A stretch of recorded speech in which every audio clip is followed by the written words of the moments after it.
بسم الله الرحمن الرحيم الحمد لله رب العالمين والصلاة والسلام على رسول الله وعلى آله وصحبه ومن والاه amma ba'adu assalamu alaikum wa rahmatullahi wa barakatuhu. Ci gaba da karatu a cikin littafin nan mai albarka na matnu ibn ashir wanda ake ce mishi da al-murshidul mu'in ala daruri min ulumiddin. Yau za mu ci gaba insha Allah daga muka tsaya bakwai ga watan Jumadal Ula hijira 1444 wanda ya daidai da 2 ga watan 12 2022. Idan ba ku manta ba muna nan a cikin babin da muke bayani akan qawaidul Islam, wanda mun fara bayani cikin baitin da malam yake cewa al-imanu jazmun bil ilahi wal kutub war rusuli wal amlaki ma ba'thin qarub. To mun yi bayani akan al-ilah akan Allah madaukakin sarki, mun yi bayani akan kuma al-kutub littattafai, mun yi bayani akan ar-rusul manzanni. To yau kuma insha Allah za mu yi bayani akan al-imanu bil mala'ika, wato imani dangane da mala'iku. Malam ya kawo wannan abin da ake nufi da imani da mala'iku shine al-imanu bi wujudil mala'ikatil kiram ijmalan wa tafsilan.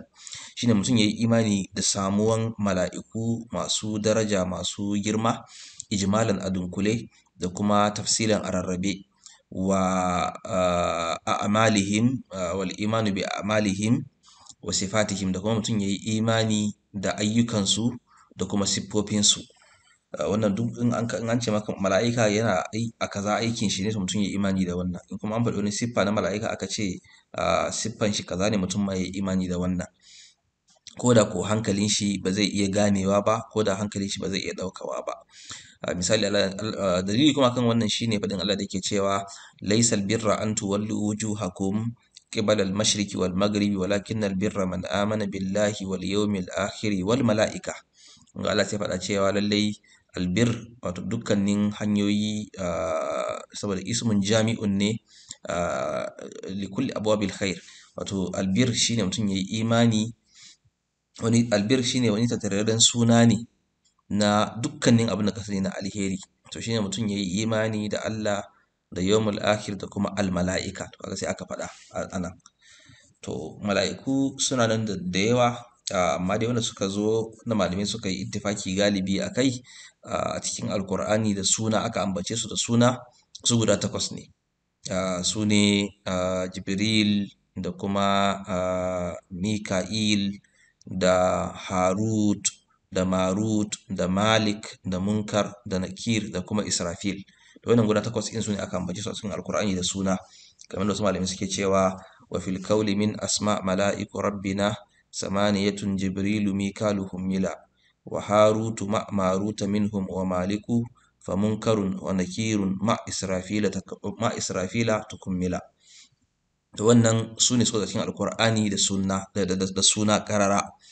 Amma ma gairi hadhihi al-asma, amma banda waɗannan sunayen, to fa imma sifat, to ko dai zama cewa siffa ne ake nufi akan wani mala'ika, ka raqib da irin su atid, yawwa, ko kuma wato kenan yazo da wani sunan aikin shi, yawwa, wa imma warada bismi wazifatihi, ko kuma yazo da sunan aikin da yake yi, kaman malakil maut, kaman malakul maut, da kuma mala'ika malakul jibal wanda ke kula da duwatsu, da kuma mala'ikan mutuwa malakul maut misali. Kaga sai yazo da sunan aikin da yake yi.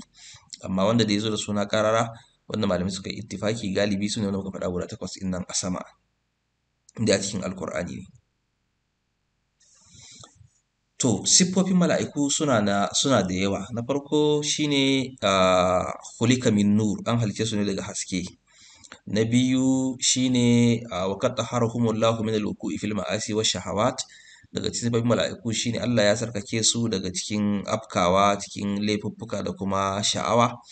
Mala'iku ba sa yin laifi kuma ba su da wani abu na intima'i zuwa ga sha'awa na annafsu kamar yadda ɗan adam yake yi da kuma dabbobi. Na uku kuma shine wannan yana da muhimmanci mu ɗan faɗi abu kaɗan akai. Na farko su mala'iku ba su da intima'i zuwa ga sha'awa. Dabbobi kuma suna da intima'i ne zalla zuwa ga sha'awa.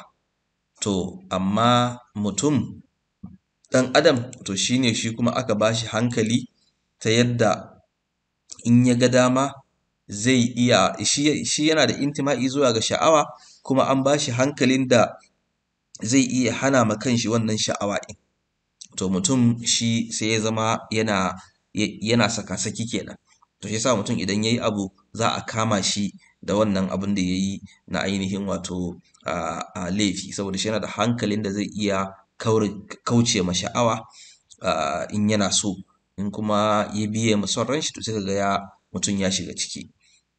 To na gaba kuma shine wa nazzahahum an sifatil bashar. Allah ya tsarkake su daga siffofi na ɗan adam. Fahum la yanamun, ba sa bacci, wala ya'kulun, ba sa cin abinci, wala yatanakahun, ba sa yin aure, ba su da bukatuwa zuwa ga jima'i, kama annahum la yusafuna bi wasfi dhukurati aw at-ta'nith, kamar yadda ba a siffanta su da cewa maza ne ko kuma a ce mata ne, ba a yin wannan. Lil mala'ikati ajniha ala ikhtilafi adadiha, da kuma anwa'iha. Mala'iku suna da wato fuka-fukai wanda yazo kuma akan sabanin adadin su. Wani suna da 2, wasu sama da haka, wasu 3, wasu kaza. Annabi sallallahu alaihi wasallam ya taba ganin mala'ika Jibril, yace annabi yace yana da fuka-fukai guda 600. Yace kuma ya taba ganin shi a sararin samaniya ya toshe sama gabaki daya. To kaga wannan ya nuna cewa ashe siffofin su suna nan daban-daban. Da kuma izamul ajsami wal khalq, kuma suna da girma a wajen jiki da kuma wajen halitta. Mala'iku lalle suna da girma kwarai da gaske, wanda wasu babu wanda ya san iyakacin girman su sai Allah. Wannan kenan. Abu na gaba, suratun hasana, suna da kyawun sura, yanda Allah ya halicce su. Da kuma muttasifuna bi akhlaq wa af'al hasana, kuma suna siffantuwa da kyawawan halaye da kuma kyawawan ɗabi'u. Sa'annan kuma suna da alqudratu ala tashakkul.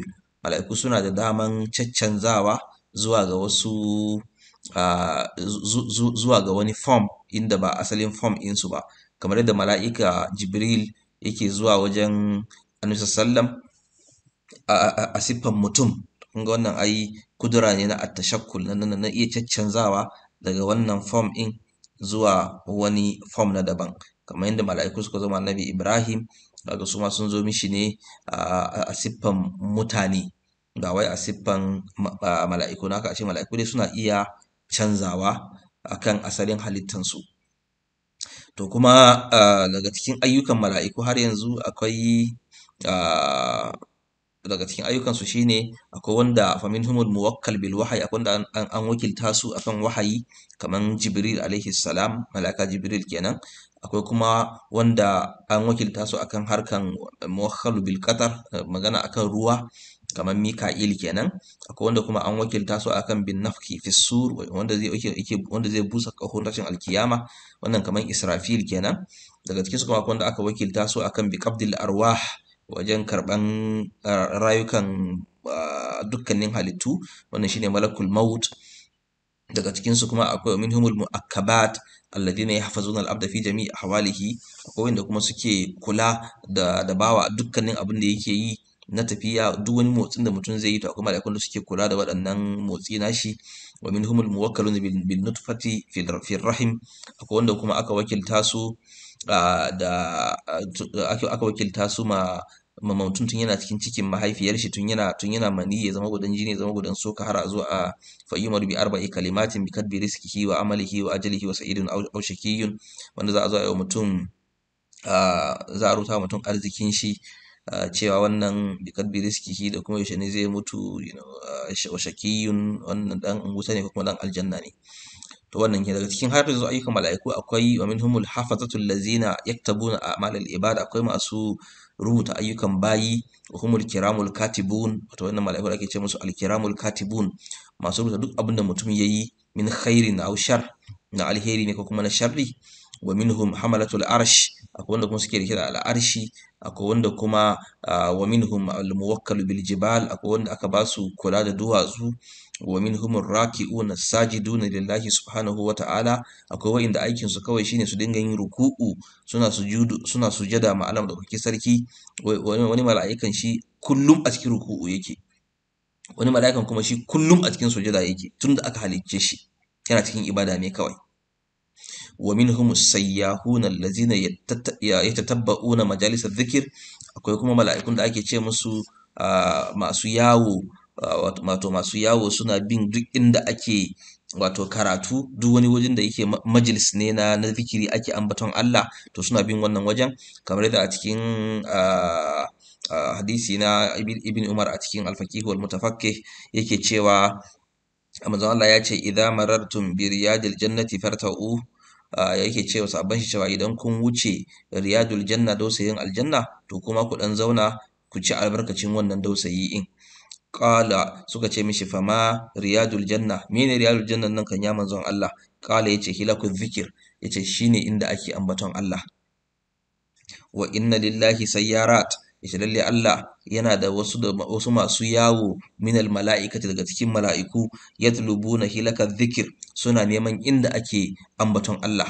Fa idza atau alaihim haffu bihim, yace idan sun zo wajen wannan hilakul zikir in, to sai su kewaye su gabaki daya wayannan mala'iku din. Kuma an samu hadisi daga an samu bayani athar daga Atah ibn Rabah yake cewa, yace qala, yace majalisul zikir, yace idan an ce majalisul zikir in nan kar mutum ya takaita tunanin shi kawai kadai inda ake zikiri ne, a'a, inda ake zikiri ya shiga ciki, amma kuma bai tsaya kadai a nan ba, ya shiga ma. Suka ce hiya majalisul halali wal haram, kaifa tashtari wa tabi'u wa tusalli wa tasumu wa tankahu wa tutallik wa tahujja wa ashbahu hada. Yace shine ya hada da duk inda ake wato majalisul halali wal haram, duk inda ake bayani akan alhalal wal haram, mene halal mene haram, to ya shiga ciki. Inda ka zauna a wannan wajen, to insha Allah ana fatan wayannan mala'iku kana cikin wanda za su kewaye ka. Wa kaifa tashtari, ya da ayi ka saya, wa tabi'u, ya da ayi ka sayar, wannan hukunce na albayy kenan. Wa tusalli, ya da ayi kai sallah, wa tasum, ya da ayi kai azumi, wa tankah, ya da ayi ka san hukuncen aure, wa tutalli, ya da ayi ka san hukuncen rabuwa, wa tahujj, ya ake yin aikin hajji, wa ashbahu hada, da kuma abin da suke kama da irin wannan, duk sun shiga cikin majalisul zikir. Allah ya samu a ciki. Wa minhum zawaratul baitul ma'mur, akwai kuma wanda daga cikin su suke ziyaran baitul ma'mur. Baitul ma'mur shine wani gida, masallaci da yake kama da Ka'aba, yake can sama, wanda mala'iku suke zuwa wajen. Annabi yake cewa kowane rana mala'iku 70,000 sukan je, tunda aka yi duniya, to kowane rana mala'iku 70,000 sukan je su yi ibada a wannan waje na baitul ma'mur in sun tafi kuma ba za su sake dawowa ba har abada. Sabi ne kuma suke zuwa wani ranan su sake yin ibada kuma su tafi. Haka ake yi tunda aka yi wannan albaitul ma'mur. To yayi kenan adadin mala'ikun Allah suke. Wannan na faɗe shi ne kawai saboda mutum ya tuna a cikin kwakwalwan shi, ya ji cewa lalle ashe adadin mala'ikun nan babu wanda ya san iyakacin su sai Allah. Amma ya alamu junuda rabbika illa huwa. Wannan yana kuma cewa ashe ibadan da kake yi ma Allah kana yi ne saboda kanka, ba wai kana yi ne don ka kari ubangiji da shi ba, la, a'a, don kai ne ya maka amfani. In dai ibada ne, Allah na da masu mishi ibada wanda suke masu ɗimbin yawa, wanda babu wanda ya san iyakacin su. To wannan akan mala'iku kenan. Za mu shiga bayani na gaba, shine al-imanu bil yawmil akhir, imani da ranar tashin alkiyama. Kamar da shi malam ya kawo, yake cewa bayan da yace al-imanu jazmun bil ilahi wal kutub war rusuli wal amlaki ma ba'thin qarub, daga war rusuli wal amlaki ma ba'thin qarub. To yanzu zamu magana akan ba'ath, wato tare da yin imani war rusuli da kuma manzanni, wal amlaki da mala'iku, tare da ba'ath, wato tashin alkiyama, wanda qarub, wanda yake yayi kusa. Wannan haka ne, domin lallai kullu atin qarib, saboda duk abin da aka ce maka zai zo to yayi kusa. kuma ka kula a rayuwanka ne ma haka ne. Mu ne kai ne kake ganin kamar akwai lokaci, amma duk abin da aka ce maka ai an sa mishi rana, jira ake yi to yayi kusa. Saboda a kwana a tashi zaka zo ka ga cewa an je wajen. Kuma Allah ya riga ya ce iktarabatis sa'a, Allah ya ce lallai wannan as-sa'a tashin alkiyama in nan to fa ta zo. To abin da ake nufi da wannan shine huwa tasdiqul jazim bi itiyanihi la mahala, shine mutum ya gaskata ba na yanke da zuwan wannan tashin, da zuwan wannan rana, la mahalata, babu makawa sai ta zo. Wal amalu bi mujibiha, kuma ana son mutum yayi aiki da abin da yake tabbatar da haka. Ibn Abi Zaid a cikin risala yake cewa wa anna sa'ata atiyatun la raiba fiha, yake cewa kuma as-sa'a wato tashin alkiyama da ake bayani akai in nan, yace atiyatun, za ta zo, la raiba fiha, babu wani shakka akan wannan, babu kokonto. Allah yana cikin Alqur'ani, Allah yake cewa Allahu la ilaha illa huwa la yajma'annakum ila yawmil qiyamati la raiba fihi wa man asdaqu minallahi haditha. Allah yake cewa lalle Allah zai tara ku ila yawmil qiyamati, a ranar alkiyama, la raiba fihi, babu shakka a cikin wannan, ba shakka ba kokonto. Allah ya ƙara cewa kuma har yanzu duk wani dalili ne a tashin alkiyama, mun faɗi wannan ayan a can baya, mana mu ƙara maimaita shi anan saboda dukkanin shi muhallu shahid din ayan akwai maganar tashin alkiyama a ciki. Allah ke cewa laysal birra an tuwallu wujuhakum qibala al-mashriqi wal maghrib walakinnal birra man amana billahi wal yawmil akhir. Kun gani har yanzu dai imani da Allah sai haɗa imani da shi da kuma imani da yawmul akhir. Don haka to daga cikin kuma imani da al-yawmul akhir, daga cikin shi shine wa minhu al-imanu bi ashratis sa'a, dole kuma mutum yayi imani da alamomin tashin alkiyama din. Shi ma yana daga cikin, in ka musanta waɗannan alamomi in, to kaman ka musanta al-yawmul akhir ne. Wa bil maut, kuma mutum yayi imani da mutuwa, wa ma ba'dahu, da abin da zai zo a bayan mutuwa, min fitnatil qabr, na fitinan kabari, wa azabihi, da kuma azaban kabari da ke cikin shi, wa na'imihi, da kuma ni'imar da ke cikin kabari. Fitnatul kabari shine tambayan da za a yi wa mu'mini a cikin kabari, cewa idan mutum ya mutu to za a kwanta da cikin kabari kuma a mishi tambayoyi. Wa bin nafki, da kuma cewa za a zo a busa kaho, kowa ya tashi. Wa khurujul kala'iki minal kuburi, cewa kowa zai da fitowan halittu daga cikin kaburburan su. Wa tafasilul mahshar, da abinda bayanan da aka yi na abin da zai faru a tashin alkiyama, minal ahwali, na halayya, na abubuwa da za a shiga, wal afza'i, da abubuwa na tsoro, da abubuwa wanda suke mutum ba zai iya misalta su ba. Wa nashri suhuf, da kuma cewa za a zo a buɗe littattafan mutane, kowa ya ga aikin shi. Wa wad'ul mizan, da ajiye mizani. Wa bisirat, da kuma siradi. Wal haud, da al-haud shine tafkin Annabi sallallahu alaihi wasallam, cewa za a je a sha ruwa a wannan waje in. Wa shafa'a, da kuma ceto. Wa bil jannati, da mutum ya imani da aljanna. Wa na'imiha, da ni'imominta. Wan nari, da kuma mutum ya imani da wuta.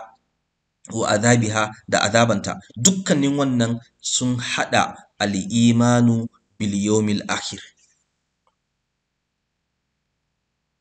To daga cikin kasa'is in wannan ranar shine la ya'lamuha illa Allah, ba wanda san wannan ranar sai Allah. Allah yana cewa yas'alunaka anis sa'ati ayyana mursaha qul innama ilmuha inda rabbi la yujalliha liwaqtiha illa huwa. Babu, ana tambayanka akan as-sa'a, kullun ana tambayan sallallahu alaihi wasallam yaushe ne alkiyaman nan, kace alkiyaman nan yaushe ne, kul kace da su inna ma ilmuha inda rabbi la yujalliha liwaqtiha illa huwa. Allah ya ce thaqulat fis samawati wal ardi la ta'tikum illa baktatan.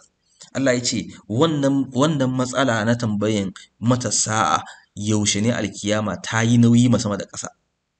La ta'tikum illa baktatan, amma Allah ya ce ba za ta zo muku ba sai kwasam, a lokacin da mutum baya tsammani. Yas'alunaka ka'annaka hafiyun anha qul innama ilmuha indallah walakinna aktharan nasi la ya'lamun. Yace suna tambayar ka kaman sa ga Annabi sallallahu alaihi wasallam ya boye musu ne, ya sani ne yake gayawa, amma yake gaya ma al'umma. Allah ya ce kul kace da su innama ilmuha indallah, lalle ilimin wannan as-sa'a alkiyama yana wajen Allah, walakinna aktharan nasi la ya'lamun, amma mafi yawan al'umma, mafi yawan mutane ba su san da haka ba. yas'alunaka anis sa'ati ayyana mursaha fima anta min dhikraha ila rabbika muntahaha innama anta mundhiru man yakhshaha. Suna ƙasa masa sallami yas'alunaka anis sa'ati ayyana mursaha, yaushe ne kan za ta tsaya. Shi Allah yake cewa fima anta min dhikraha ila rabbika muntahaha innama anta mundhiru man yakhshaha. Cewa ilimin tana wajen ubangiji, amma kai mai gargadi ne ga wanda yake jin tsoron wannan rana. Kuma abin da ke bukata a wajen musulmi kenan, ba wai sanin yaushe ne ranan ba, a'a mutum yayi aiki saboda wato shine wal amalu bi mujibi hakena. Mutum yayi aiki da yake saboda wannan ranan idan ta zo to shi kuma ya tsira. To shine abin da ake bukata a wajen musulmi, ba wai sanin rana ba. Rana kan ya tabbata cewa rana kan zai zo, babu shakka akan wannan, la raiba fi, babu shakka babu kokonto. Kamar mutuwanka ne, ba ka bukatan a tsaya ana maka wani dogon bayani akan cewa zaka mutu, ka san cewa zaka mutu. To amma me kai saboda bayan mutuwan shine abin damuwan. To haka ma tashin alkiyama yake. Tashin alkiyama zai tsaya, zai tsaya, amma me kai domin in ta tsaya in kai ka tsira. Shine ke cewa innama anta munziru man yakhshaha ka'annahum yawma yarawnaha lam yalbathu illa ashiyatan aw duhaha. Allah ya ce ke cewa ka'annahum yawma yarawnaha, in sun ga wannan rana in to za su ji kaman cewa ba su zo a duniyan nan ba illa ashiyatan aw duhaha, sai dai wata dan yammaci ko wani dan lokaci na safiya. Wa ammal ahadith, amma hadisai da suka zo akan tashin alkiyama kam da yawa. Daga ciki akwai hadisu Jibril, annabi ke cewa akbirni anis sa'a, da yake cewa annabi sallallahu alaihi wasallam kai akbirni anis sa'a, ban labari mana akan as-sa'a. Annabi sai ya ce mishi mal mas'ulu an habi a'lama min as-sa'il. Yace ai wanda aka tambaya bai wanda ya tambaye sani wani abu akan al'amarin tashin alkiyama ba, wato shi ma bai sani ba kenan. Ga wannan nuna mana cewa ashe bai san tashin alkiyama ba, kuma babu wanda ya sani. Har hatta shi mala'ikan ma da yake rike da kaho yana jira kawai ya busa, shi ma bai san ranan ba. Da kuma hadithin a Arabi da yake cewa Nabi sallam mata sa'a, yaushe ne kan tashin alkiyama. Annabi sai ce mishi ma a adatta laha, me ka tanada mata. Don tashin alkiyama kan shi wannan la mahalata zai zo, amma kai ne shi constant variable ne zai zo, amma kai ne ba constant variable ba, kai ne zaka yi canzawa. Don haka me ka tanada mata, shine ke ce me sai yace ma a'adatu laha min kasrati salati wala siyami wala zakati walakin hubballahi wa rasuli. Yace ni ban tanada mata yawan sallah ko azumi ko zakka ba, sai dai son Allah da manzon shi. Annabi ya ce mishi in dai haka ne je ka anta ma aman ahbabta, kana tare da wanda kake son sunna. Wannan hadisi yana da muhimmanci wajen magana guda ɗaya, ashe da son Allah da son manzon Allah, waɗannan abubuwa sun ishe ka a fin tashin alkiyama, sun ishe ka wajen rage maka raɗaɗi da kuma ka samu tsira. In dai kana son Allah kana son manzon Allah, to insha Allahu anta ma aman ahbabta. Haka duk yanda ake faɗin ahwal tashin alkiyama da wahalhalun da yake ciki da tsayuwan da za a yi da sauransu, to daga cikin maganin wannan wahalhalun da kuma maganin da mutum zai rike wajen samun tsira da hanya, daga ciki shine hubbullahi wa rasulihi, son Allah da manzon shi. In dai son Allah da manzon shi daga cikin zuciyar mutum, to ya samu babban kariya daga ahwal in wannan rana da afzah. To amma daga ciki kuma har yanzu al-imanu bil yawmil akhir shine al-imanu bi amarati sa'a. Menene alamominta? Don mala'ika Jibril da ya tambaye Annabi sallallahu yake ce mishi mata sa'a, yake cewa akhbirni ani sa'a, ban labari akan as-sa'a. Sai ya ce mishi annabi ya ce mishi mal mas'ulu an habi alama min as-sa'il. To ai ya kara gaba sai ya ce to akhbirni an amaratiha, ban labari akan alamominta. To annabi sai fara gaggaya mishi. Shikenan yana da kyau mutum yayi imani da waɗannan alamomi in shi ma daga cikin imani ne da as-sa'a. Amma da yake cewa Allah yake cewa hal yanzuruna illa an ta'tiyahumul mala'ikatu aw ya'tiya rabbuka aw ya'tiya ba'du ayati rabbika yawma ya'ti ba'du ayati rabbik. A lokacin da wasu daga cikin ayoyin ubangiji za su zo, to kaga alamat kenan tashin alkiyama. La yanfa'u nafsan imanuha lam takun amanat min qablu aw kasabat fi imaniha khairan qul intaziru inna muntazirun. Allah ke cewa a lokacin da wadannan ayoyi za su zo, ayoyi tashin alkiyama, to la yanfa'u nafsan imanuha, wata rai wato la yanfa'u nafsan imanuha, ko da ta yi imani a wannan lokacin to imaninta ba zai mata amfani ba. Lam takun amanat min qabl, mutukun dama bata yi imani ba, aw kasabat fi imaniha khairan, ko kuma bata yi wani aikin alheri ba. Don haka daga waɗannan alamat ɗin sun fara bayyana, wato manya daga cikin alamomi kenan, ba dukkaninsu ba, a'a manyan alamomin tashin alkiyama in dai har suka bayyana a lokacin rai bata yi imani ba, to imani ba zai yi amfani ba. Domin alamomin sun kasu kashi biyu, akwai manya, akwai as-sugura ƙananan alamat, akwai kuma al-kubra manya. To nan ana magana akan manyan ne, kamar fitowan ad-dabba misali. Allah yana cewa wa idza waqa'a al-qawlu alaihim akhrajna lahum dabbatan min al-ardi tukallimuhum anna an-nasa kanu bi ayatina la yuqinuna. Cewa idan lokacin da zance tabbata a kansu, akhrajna lahum dabba, Allah ya ce za mu fitar musu da wata dabba min al-ardi, daga cikin ƙasa, tukallimuhum, tana magana tana cewa annan nasa kanu bi ayatina la yuqinun, tana cewa lalle mutane dangane da ayoyin ubangiji ba su kasance masu yakini akai ba. Allah ya kare cewa kuma fartakib yawma ta'ti as-sama'u bi dukhanin mubin. Allah ya ce ku jira dai, ku saurara ranan da sama za ta zo da hayaki wanda yake bayyananne. Wannan shi ma alama ne tashin alkiyama. Hadisai kuma sun zo da yawa wanda kuma za mu zo mu ji su insha Allahu a nan gaba kaɗan. To alamomin nan suka su kashi biyu, akwai al-kubra manya, akwai kuma as-sugura da kuma ƙanana. Za mu fara da as-sugura, ƙananan alamomi. Ƙananan alamomi suna nan da yawa, daga cikinsu na farko shine bi'ithatun nabi sallallahu alaihi wasallam, turo annabi kanshi sallallahu alamar tashin alkiyama ne. Na biyu mautihi sallallahu, da kuma mutuwan shi ma nan alama ne. Na hudu fathu baitul maqdis, na uku dai bude baitul maqdis, da kuma ta'un amwas, da kuma an yi wani ta'un, wato wani annoba a wani gari da ake ce mishi amwas a nan a Palestine. To wannan shi ma annabi sallallahu alaihi wasallam ya faɗi waɗannan a cewa alam tashin alkiyama ne.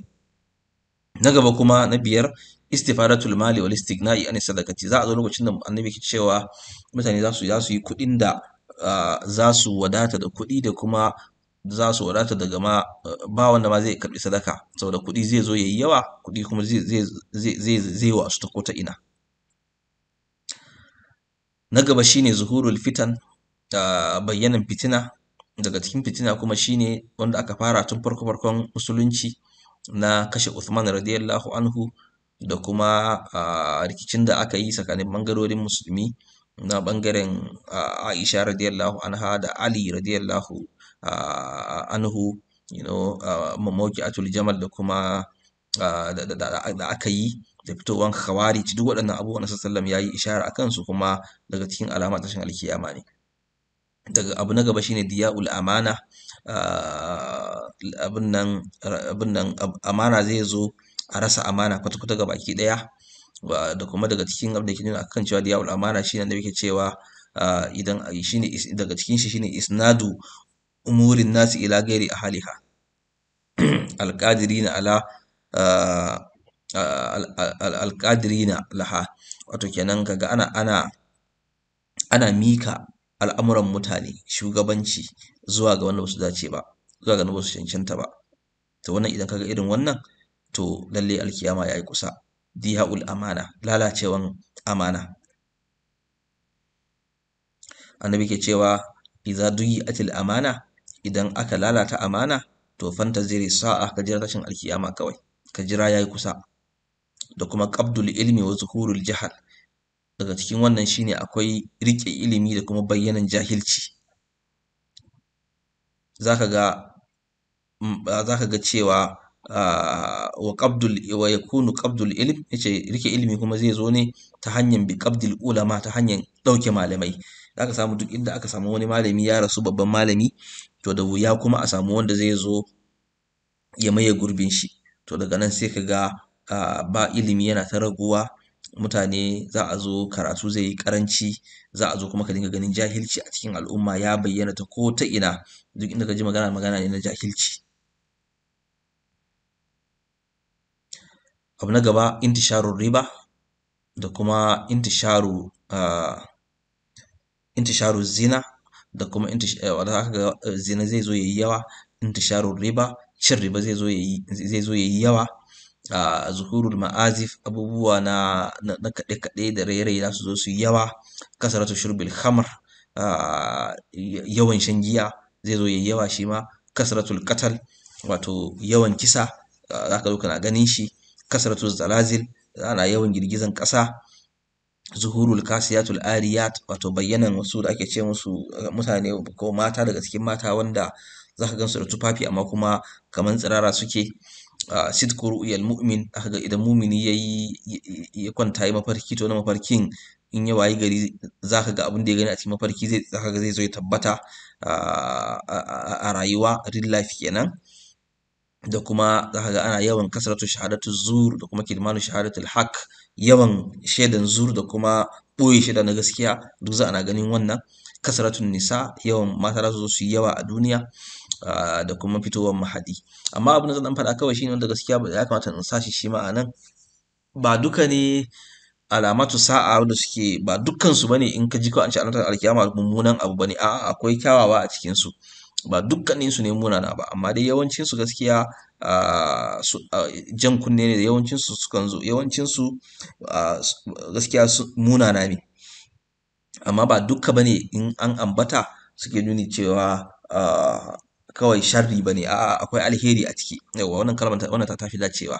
Ba dukkanin alamat tashin alkiyama musamman waɗanda suke as-sugura nan, ba dukkanin su ne sharri ba, a'a akwai alheri a ciki.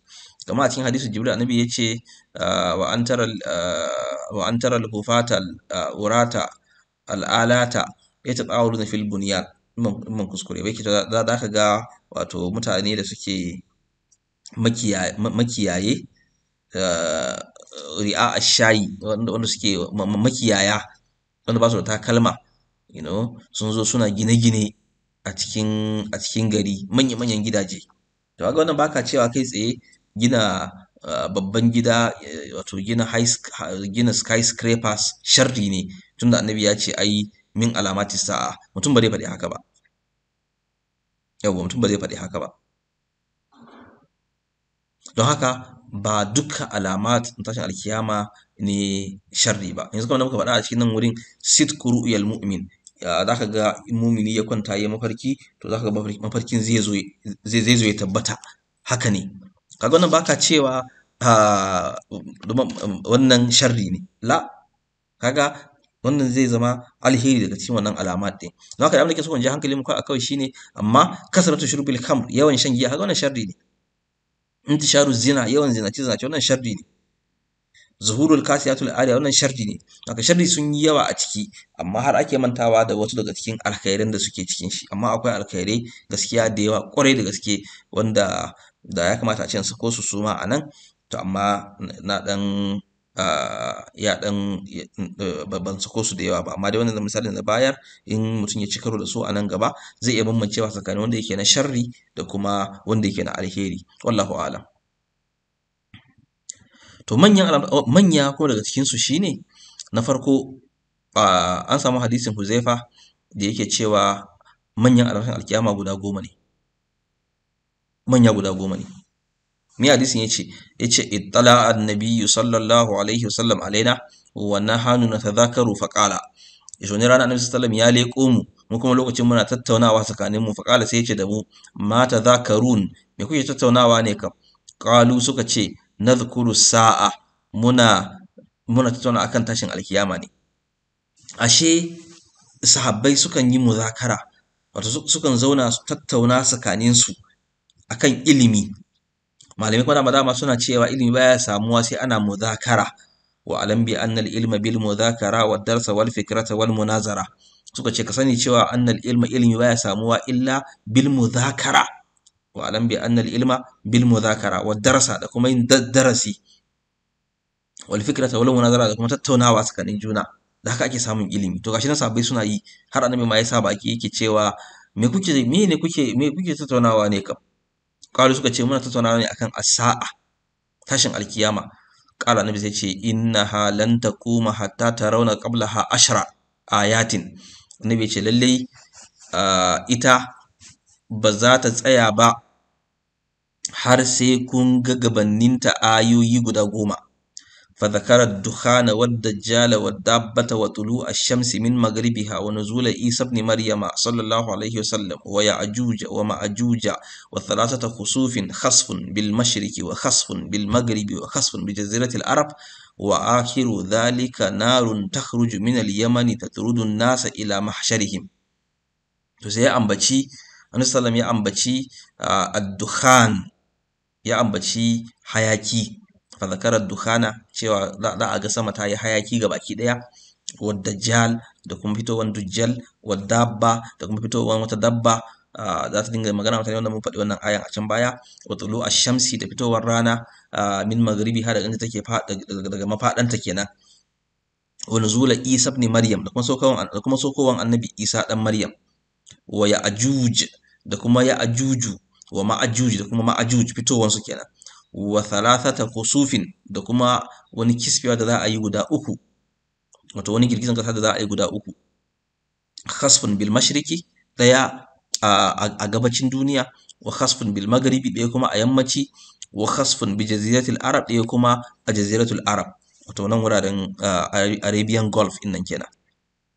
wa akiru zalika yace na ƙarshe kuma shine narun takhruju min al-yaman, za a samu wani wuta da zai fito daga Yaman, tadrudun nasa, tana koran mutane ila mahsharihim, zuwa ga mahshar, wato zuwa inda za a tsaya tashin alkiyama.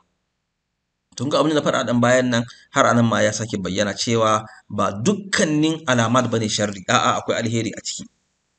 yanzu a cikin nan wajen duk da cewa yawanci sharri ne, amma in ka kula da kyau zaka samu cewa akwai wanda suke na alheri, yanzu nuzulu Isa, sokowan annabi Isa, wannan alheri ne, don annabi sai dai sauko ne a lokacin da duniya ta gama rikicewa gaba ɗaya, abubuwa musulmi ma kansu sun rasa yadda za su yi a lokacin, saboda duniya ta rikice.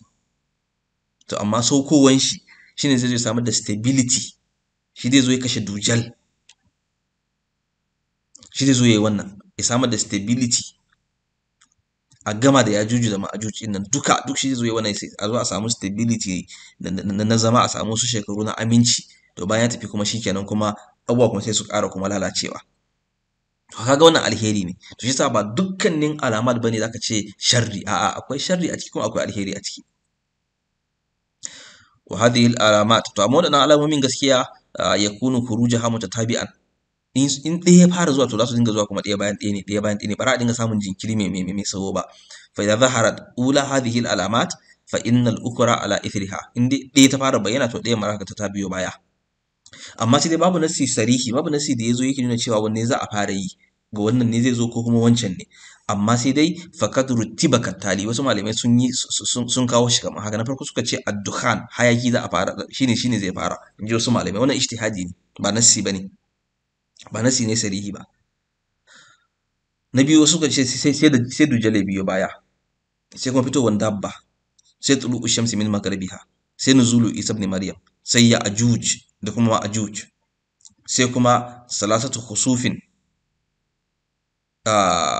sai kuma khurujun nari min al-yaman ila al-mahshar. nace wannan ba nasi bane sahihi, saboda wani abun zaka ga kaman akwai wani abun sai kaga kaman in ka bi nassosin, amma wasu malamai sun kawo wannan akan cewa suna ga haka yin tartibin da ya zama, wallahu a'lam. tartibin ba shine damuwan ba, amma dai mutum ya imani cewa za su faru. to sai miye wannan rana yake banta da shi? wannan rana yake banta da wasu abubuwa gaskiya da yawa, shine ake ce mishi kasa'isul yawm, yake banta da wasu abubuwa wanda babu shi a wasu ranaku wanda ba wannan ranan ba. na farko shine la zulma fihi, babu zalunci a wannan rana, ba zalunci kowa ba. wannan kuma zai ba musulmi wato kwanciyar rai cewa ba za a yi zalunci ba. wa wudi alkitabu fataral mujrimina mushfikina mimma fihi wa yaquluna ya waylatana ma li hadha alkitab la yugadiru sagiratan wala kabiratan illa ahsaha wa wajadu ma amilu hadiran wa la yazlimu rabbuka ahadan. za a ajiye littafi, kaga mujrimai su ga abin da ke cikin shi, suna cikin tsoro, su dinga cewa ya waylatana, kai can mu, wannan wani irin littafi ne wannan? littafin ayyukan su kenan, baya barin dan karamin abu ballantana ma babba, illa ahsaha face ya kiyaye, wa wajadu ma amilu hadira, za su samu abin da suka aikata a cikin littafin nan yana nan. Amma wala yazlimu rabbuka ahadan, Allah bai zalunci kowa ba, babu zalunci a wannan rana.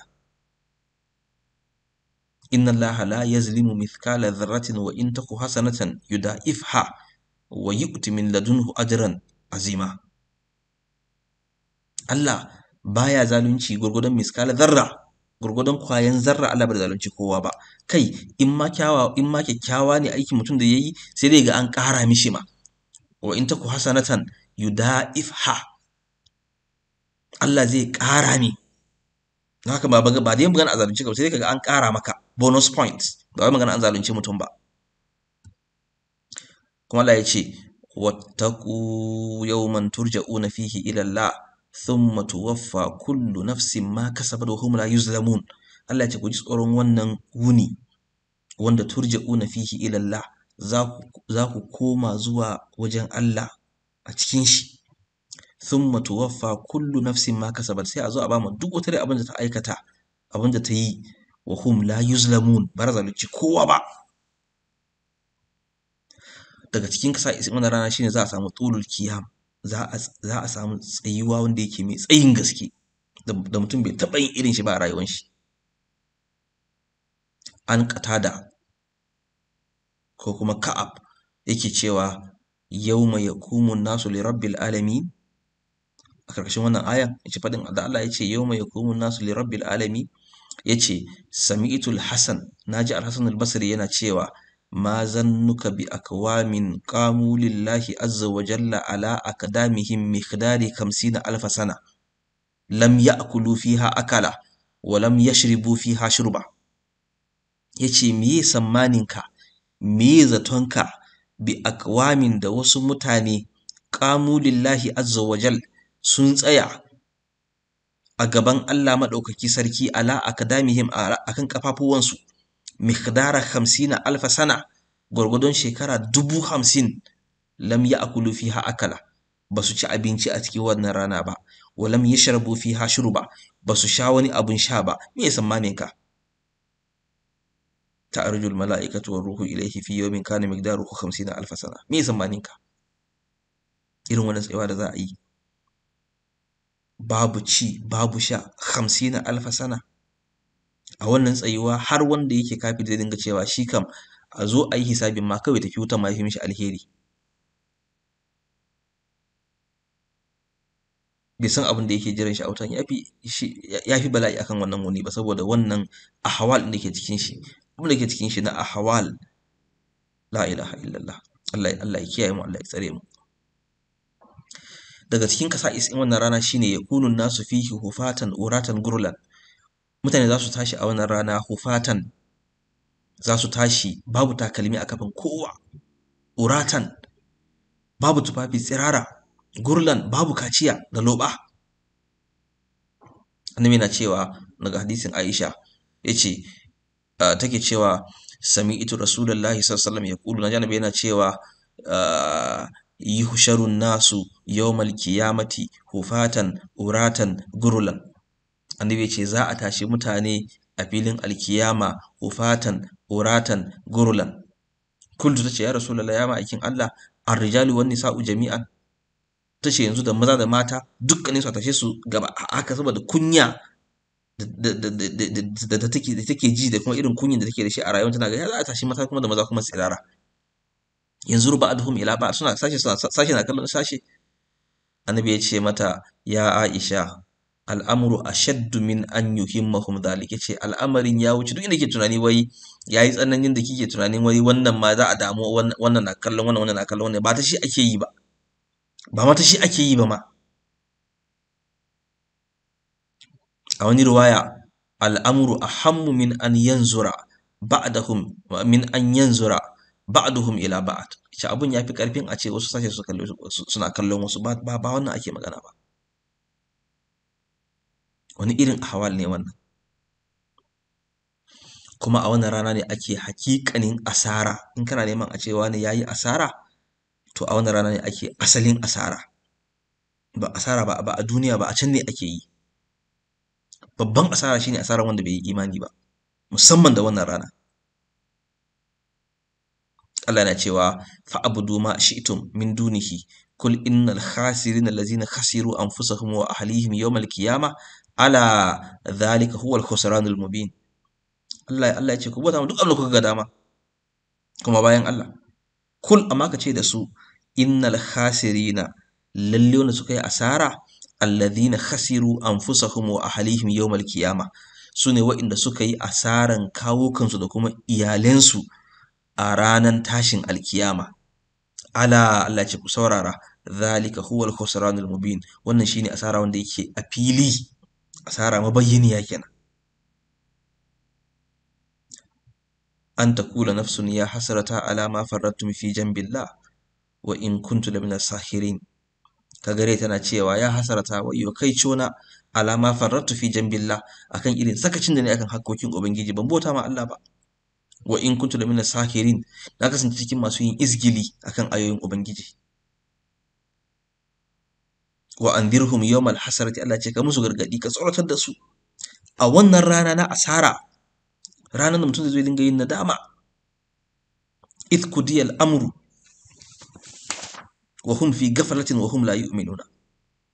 Idan an zo id qudiya al-amru, ko dai zama ai ma'anar shi shine id wato yuqdal amru, a lokacin da ake yin hukunci akan al'amarin mutane, wasu a ce su je aljanna, wasu a ce su je wuta, wasu suka ce a iskudi al'amru shine a lokacin da za a kawo mutuwa da kanta a nuna ma kowa ya gane cewa mutuwa ne, sai a yanka mutuwa, sai a ce to ya ahlal jannati, ya ku yan aljanna, khuludun wala maut, ku dawoma babu mutuwa, wa ya ahlan nari khuludun wala maut, ku yan wuta kuma ku dawoma kuma babu mutuwa. Malamai suka nuna cewa idan an ce alhasara, asara, shine suka ce ashaddun nadam, shine tsananin nadama, alal amri, akan wani al'amari, alladhi fata wanqada, wanda al'amarin ya riga da ya wuce, wala yumkinu tadarukuhu, kuma baraka iya cin mishi ba. Duk abinda wato wani al'amari da ya riga da ya wuce, kuma ba za ka iya cin wani abu ba, ya riga da ya wuce maka, to wannan shine, to in an ce asara shine ashaddun nadam, mafi tsananin nadama da mutum zai yi, da kaicon da zai yi akan wani al'amarin da ya wuce mishi, kuma ba zai iya cin wani al'amarin ba, shine hasara. To wannan ranar ana yin wannan abu. wa hum fi ghaflatin wa hum la yu'minuna, me ya faru? Sun kasance a cikin gafala a duniya, wa hum la yu'minuna, kuma ba su yi imani ba. Dama na ce wannan anan wurin yana da alaka na wasu imani bane. To amma idan shi yasa al-ghaflatu, wannan yana har musulmi yana iya samun al-ghaflatu. Suka ce min ashaddi maradun yusibul insan, daga cikin mafi tsananin ciwon da zai samun mutum fi duniya, a nan duniya, shine al-ghaflatu anillah, mutum a ga cewa yana da gafala akan ubangiji. Me maganin wannan al-ghafla din? Domin mardun ne min amradil qalb, wato daga cikin cutar zuciya ne al-ghaflatu, gafala. Mutum ya mance da abin da ya kawo shi duniya, ya shiga wani sharholiya, ya mance da abin da yake yi kwata-kwata. Me ya kawo shi nan? Shine gafala. An sa ka yin wani assignment, sai ka mance da assignment din, sai ka shiga wani abu daban, kana yi ba abin da aka saka ba. Sai can bayan lokaci ya kure, sai a ce maka ai baka yi abin ba, sai ka fara cewa ai kaza ka fara kame. To shine gafala kenan. To gafala a harkan Allah shine mutum ya mance da bautan Allah, da yin zikiri, da yin kaza, ya koma yin wani abu na duniya na sharholiya. To malamai suka ce maganin gafala shine, suka ce walin shigalu bil ilmi ta'alluman wa ta'aliman munafin lil gafalati. Suka ce shagaltuwa da ilimi wajen neman ilimi da wajen koyar da shi yana kore gafala. Ashe kana son ka zama daga cikin wanda ba gafalallu ba, to zama cewa kana neman ilimi, kuma kana kokarin aiki da shi, kuma kana kokarin karantar da shi. Wannan zai kore maka gafala gaba daya, insha Allah. To masu yin imani su kuma asarar da suke yi manya su ne kamar haka. Na farko, bi sababi tafridihim wa tarkihim al-a'mal, idan saboda sakacin da suke yi wajen barin wasu daga cikin ayyuka, kaga mutum yana sakaci, yana musulmi amma kuma yana sakaci. Mun gane ta hanyar annabi sallallahu alaihi wasallam yana ce mana ikra'u suratul baqara, annabi ce kuna karanta suratul baqara, fa inna akdhaha baraka wa tarkaha hasara wa la tastati'u hal batala. Yace lalle fa riko da ita albarka ne, barinta kuma asara ne, kuma batsala masu sihiri ba sa iyawa da ita. To kun ga ashe musulmi zai iya asara filin kiyama idan ya bar wasu daga cikin manyan ayyuka.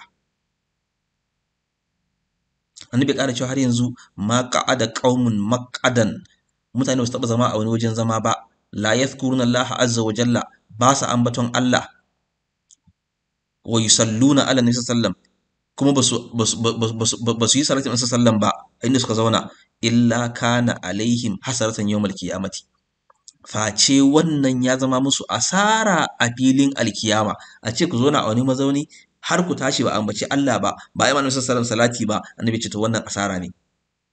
Annabi ya ƙara da cewa wa in dakhalul jannata lithawabi, ko da sun shiga aljanna kuwa sai sun tuna cewa sun yi asaran wancan zaman da suka yi, ko da sun shiga aljanna.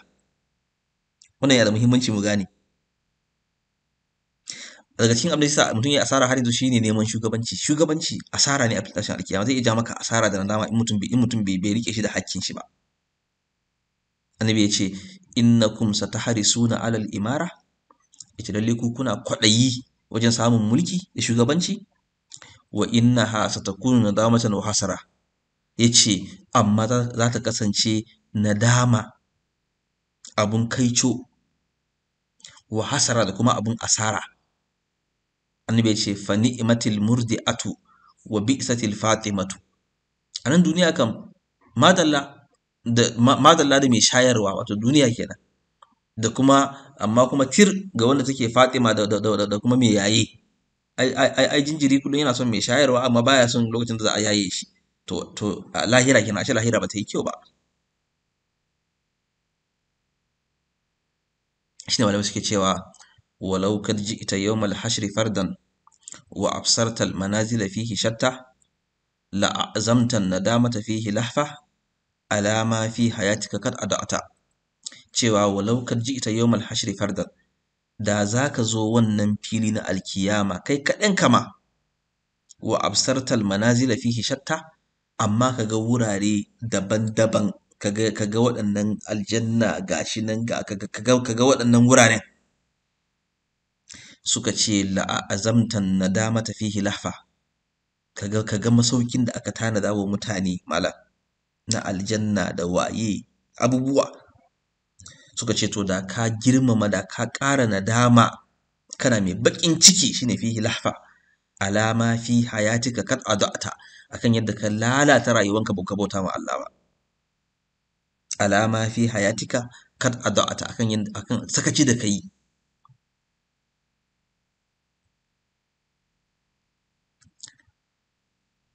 To shi yasa ake so mutum yayi aiki saboda wannan rana ɗin. Ake so aiki saboda wannan rana ɗin. Annabi yake cewa, shine muke cewa al'amalu li ajali. Allah yana cewa ya ayyuhalladhina amanu taqullaha wal tanzur nafsum ma qaddamat lighadin wattaqullaha innallaha kabirun bima ta'malun. Ya ayyuhalladhina amanu ittaqullaha, ku ji tsoron Allah. Wal tanzur nafsum ma qaddamat lighadin, kuma rai ta yi dubi zuwa ga abin da ta gabatar saboda gobe alkiyama kenan. Wattaqullaha, ku ƙara jin tsoron Allah. Innallaha khabirun bima ta'malun, lalle Allah ya bada labari ne, Allah mai labari ne, Allah masani ne akan abin da aikin da kuka yi. Allah ya bada labari ne akan abin da kuke aikatawa. Hadisin Al-Barra bin Azib wani rana yake cewa kunna ma'a Rasulillahi sallallahu alaihi wasallam, mun kasance tare da manzon Allah sallallahu alaihi wasallam fi janaza, a wajen wani janaza. Fajalasa ala shafiril kabar, sai annabi ya zauna akan gaban kabari. Fa baka, annabi yayi kuka, hatta balla thara, har san da ya jika kasan da yake wajen. Summa qala, sai yace ya ikhwani, ya ku yan uwana, limithli hadha fa'iddu, saboda irin wannan rana ayi tanadi, ayi aiki na alheri, a kuma takaita a bar aikin sharri. Shi yasa a filin alkiyama annabi ya ce a cikin hadisi da cikin Bukhari da Muslim yake cewa sab'atun yuzilluhumullahu fi zillihi yawma la zilla illa zillu. Akwai wasu mutane guda 7 da za su shiga cikin inuwa saboda irin aikin da suke yi, wanda babu wani inuwa in ba inuwan Allah ba. Daga cikin su akwai imamul adil, shugaba nagari, shugaba adali, daga cikin su akwai shabun nasha'a fi ibadatillahi ta'ala, saurayin da ya tashi a cikin ibada ma Allah. Wa rajulun qalbuhu mu'allaqun fil masajid, da kuma mutumin da zuciyar shi yake ta'allakuwa da masallaci, sallan jami'i ne, sauraron karatu ne, share masallaci ne, gina masallaci ne, hidima wa masallaci, liman ne shi, ladan ne shi. Wa rajulani, da kuma mutane guda biyu, tahabba fillahi, suka soyayya don Allah, ijtama'a alaihi, suka haɗu saboda Allah, wa tafarraqa alaihi, suka rabu saboda Allah. Wa rajulun, da kuma mutumin da da'atu imra'atun, wata mace ta kira shi, zatu mansibin, ma'abociya matsayi, wa jamalin, da kuma kyau, faƙala sai ya ce inni akhafullah, ba zan iya ba, ina jin tsoron Allah. Wa rajulun, da kuma mutumin da tasaddaqa bi sadaqatin, yayi sadaka da wata sadaka, fa akfaha, sai ya boye ta, hatta la ta'lama shimaluhu ma tunfiku yaminuhu, har hagun shi bata san me daman shi ya ciyar ba. Wa rajulun dhakara Allah khaliyan, da mutumin da ya ambaci Allah shi kadai, fa fadat aynahu, sai idanun shi suka yi hawaye, zubda hawaye, saboda jin rayuwan shi, ya tuna shi yaya yake bawa miskin a gaban ubangiji, ya tuna irin hakkokin da Allah ya dora mishi akan shi, ya soke wannan hakkokin, wannan amanan ya rike wannan amana din, ya tuna girman Allah da kuma girman abin da yake kan shi na amana, da kuma inda yake da rauni a matsayin shi na dan adam, sai hawa ya zo mishi a fuskan shi, ya dinga kuka, ya roki Allah. To irin wannan mutane guda bakwai, su kam insha Allahu sab'atun yuzilluhumullahu fi zillihi yawma la zilla illa zilluhu, da samu a cikin su. Wanda yake tuna irin waɗannan abubuwan, bare sai ya shiga cikin harkan rikici da sharholiyan duniya ta kwashe shi, ba zai yi ba. To za mu tsaya a nan, za mu tashi insha Allahu akan maganar malam yake cewa wa qadarin kaza siratun mizan haudun nabi jannatun wa niran. Assalamu alaikum wa rahmatullahi wa barakatuhu. Wannan mu faɗa dai Allah ya bamu ladan shi, muka kuskure kuma Allah ya sa mu iya gyarawa, kuma Allah kare kama mu da shi. Hada huwa ma indi billahi tawfiq. Assalamu alaikum wa rahmatullahi wa barakatuhu.